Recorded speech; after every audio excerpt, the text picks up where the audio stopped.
एक शेरनी ने जंगल में एक बच्चे को जन्म दिया और जन्म देते ही वो उसी जगह पर मर गई। उतने में उधर से कई सारी भेड़ गुजर रही थी। वो शेर का बच्चा जिसने अभी अभी दुनिया में कदम रखा था, वो उन भेड़ों के साथ मिलकर चला गया। अब वो शेर का बच्चा एक भेड़ की तरह पलने लगा और उन भेड़ों के साथ रहकर वो खुद को भी एक भेड़ ही समझने लगा था। उसने कभी मांस नहीं खाया और वो भेड़ों के साथ मिलकर घास खाने लगा था। उसे कुछ आइडिया ही नहीं था कि एक शेर कैसे रहता है और कैसे अपनी जिंदगी गुजारता है, और उसे ये तक नहीं पता था कि वो एक शेर है, क्योंकि उसके चारों तरफ भेड़ ही भेड़ थी और भेड़ों के ही साथ वो पलने लगा था। उसने कभी शेर की तरह नहीं दहाड़ा। फिर समय गुजरता गया और वो शेर का बच्चा एक यंग शेर बन गया। वो भेड़ों के झुंड में अलग ही दिख रहा था, लेकिन भेड़ों के साथ रहकर भेड़ों को उसकी आदत हो गई थी। एक दिन एक बूढ़े शेर ने उन भेड़ों के झुंड पर हमला कर दिया। जब उस बूढ़े शेर ने भेड़ों के झुंड में इस यंग शेर को देखा तो वो हैरान हो गया। उसे अपनी आंखों पर विश्वास नहीं हो रहा था।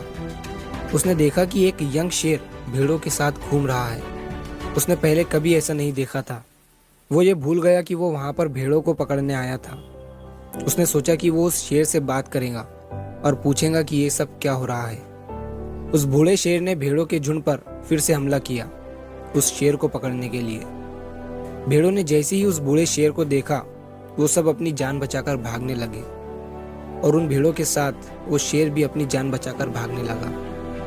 कुछ देर के बाद उस बूढ़े शेर ने उस यंग शेर को पकड़ लिया। बूढ़े शेर ने उस यंग शेर से कहा, अरे बेवकूफ, तू मुझे देखकर भाग क्यों रहा है? यंग शेर ने रोते हुए कहा, प्लीज मुझे छोड़ दो, मैं एक साधारण सा भेड़ हूँ, मुझे जाने दो। वो उस बूढ़े शेर को देखकर एक भेड़ की तरह कांप रहा था।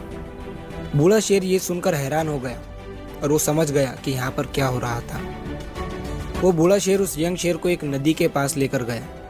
यंग शेर वहां से भागने की कोशिश कर रहा था, लेकिन बूढ़े शेर ने उसे नदी की तरफ धकेलते हुए कहा कि अपने आप को इस पानी में देखो। नदी का पानी पूरी तरह से शांत था। बूढ़े शेर ने यंग शेर से कहा कि अपने फेस को इस नदी में देखो और मेरे फेस को देखो। अपनी बॉडी को इस नदी में देखो और मेरी बॉडी को देखो। उस यंग शेर ने डरते हुए अपना फेस नदी में देखा, और जैसे ही उसने अपना फेस नदी में देखा तो वो हैरान हो गया। उसने देखा कि वो एक भेड़ की तरह नहीं बल्कि एक शेर की तरह दिखता है। वो रियलिटी को समझ गया कि वो एक भेड़ नहीं बल्कि एक शेर है, और एक सेकंड के अंदर ही उसने एक शेर की तरह दहाड़ा। उसकी दहाड़ सुनकर पूरा जंगल कांप गया। उसने अपने आप को पहचान लिया, अपनी पावर्स को पहचान लिया, और तभी उसने अपने आप में एक ऐसी एनर्जी महसूस की जो उसने आज से पहले कभी नहीं की थी। फिर उसने सोचा कि एक भेड़ की तरह जीना रियलिटी नहीं थी, वो सिर्फ एक मेंटली कंसेप्ट था, और अब वो रियलिटी को जान चुका था। इस कहानी से बहुत ही डीप मैसेज निकलकर सामने आता है।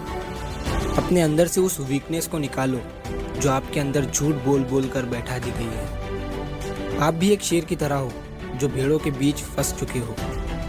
आपके आसपास जितने भी लोग हैं वो आपको ये फील कराते हैं कि आप अपनी लाइफ में कुछ नहीं कर सकते हो, क्योंकि कहीं ना कहीं आप भी उनके साथ रह रहकर उनकी ही तरह बनने की कोशिश करते हैं। आपको इस भीड़ से अलग खड़े रहना है और अपनी पोटेंशियल, अपनी पावर्स, अपनी एबिलिटी को पहचानना है। और जिस दिन आप अपनी पावर्स, अपनी एबिलिटी को पहचान लोगे उस शेर की तरह, तब आपको दहाड़ने से कोई भी नहीं रोक पाएगा। कोई भी आपको आपकी सक्सेस की राह से भटका नहीं पाएगा।